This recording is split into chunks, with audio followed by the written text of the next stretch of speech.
മുണ്ടക്കൈ ചൂരൽമല ഉരുൾപൊട്ടൽ ദുരന്തത്തിന് ഇരയായ ആളുകളുടെ പുനരധിവാസ പദ്ധതിക്ക് ഇന്നത്തെ മന്ത്രിസഭാ യോഗം അംഗീകാരം നൽകുമെന്നറിയുന്നു. 2 സ്ഥലങ്ങളിലായി 2 ടൗൺഷിപ്പുകൾ നിർമ്മിച്ചുകൊണ്ടുള്ള സമഗ്രമായ പദ്ധതിക്കാണ് സർക്കാർ രൂപം നൽകിയിട്ടുള്ളത്. പുനരധിവാസത്തിന് സഹായം വാഗ്ദാനം ചെയ്തവരുമായും മുഖ്യമന്ത്രി പിണറായി വിജയൻ ഇന്ന് ചർച്ചകൾ നടത്തും.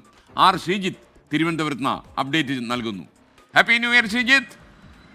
ഇന്നലെ ഉറക്കമൊക്കെ എങ്ങനെ ഉണ്ടായിരുന്നു? Happy new year S K happy new year. ഇന്നലെ നല്ല ദിവസമായിരുന്നു. ഇന്നലെ രാത്രി ന്യൂ ഇയർ ഒക്കെ ആഘോഷം ഉണ്ടായിരുന്നു. വീട്ടിലൊരു കുട്ടികളുമായിട്ടൊക്കെ കേക്കൊക്കെ മുറിച്ച് അങ്ങനെ ഒരു ആഘോഷമൊക്കെ നടത്തിയിട്ട് വന്നേരം. ഈ ചോദ്യങ്ങളൊക്കെ സിലബസിലുള്ളതല്ലെന്ന് തോന്നുന്നില്ല, ഔട്ട് ഓഫ് സിലബസ് ആണെന്ന് തോന്നുന്നു ശ്രീജിത്തിന് കേൾക്കുമ്പോൾ.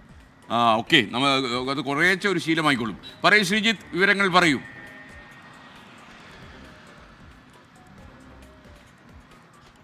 എസ് കെ ഇന്ന് മന്ത്രിസഭായോഗം നിർണായകമായ ചില തീരുമാനങ്ങളെടുക്കും. വയനാട് മുണ്ടക്കൈ ചൂരൽമല ദുരന്തത്തിനിരയായവരുടെ സമഗ്രമായ പുനരധിവാസ പദ്ധതിക്കാണ് മന്ത്രിസഭ ഇന്ന് അംഗീകാരം നൽകുന്നത്. ഇതിൽ പരിഗണിക്കുന്നത് ദുരന്തത്തിനിരയായവരുടെ പുനരധിവാസത്തിനായി 2 ടൗൺഷിപ്പുകൾ നിർമ്മിക്കുക എന്നതാണ്. മേപ്പാടിയിലെ നെടുമ്പാല എസ്റ്റേറ്റിലും ഒപ്പം തന്നെ കൽപ്പറ്റയിലെ എൽസ്റ്റൺ എസ്റ്റേറ്റിലുമാണ് ടൗൺഷിപ്പുകൾ നിർമ്മിക്കുന്നത്.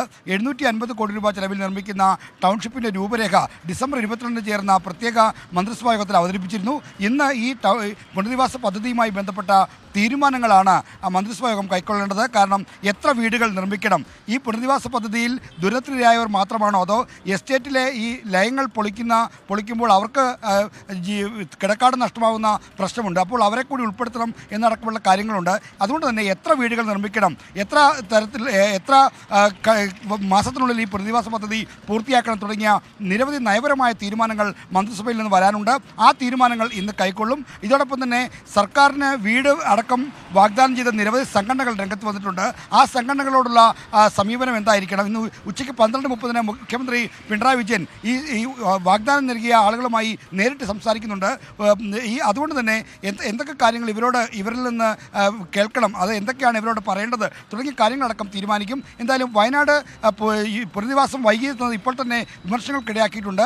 ആ വിമർശനങ്ങൾ മറികടക്കാനുള്ള തീരുമാനങ്ങളും പ്രഖ്യാപനങ്ങളും ഇന്നുണ്ടാകും. ഇന്ന് വൈകുന്നേരം മുഖ്യമന്ത്രി മാധ്യമങ്ങളെ കാണാനും സാധ്യതയുണ്ട് എന്നാണ് നമുക്ക് അറിയാൻ കഴിയുന്ന വിവരം.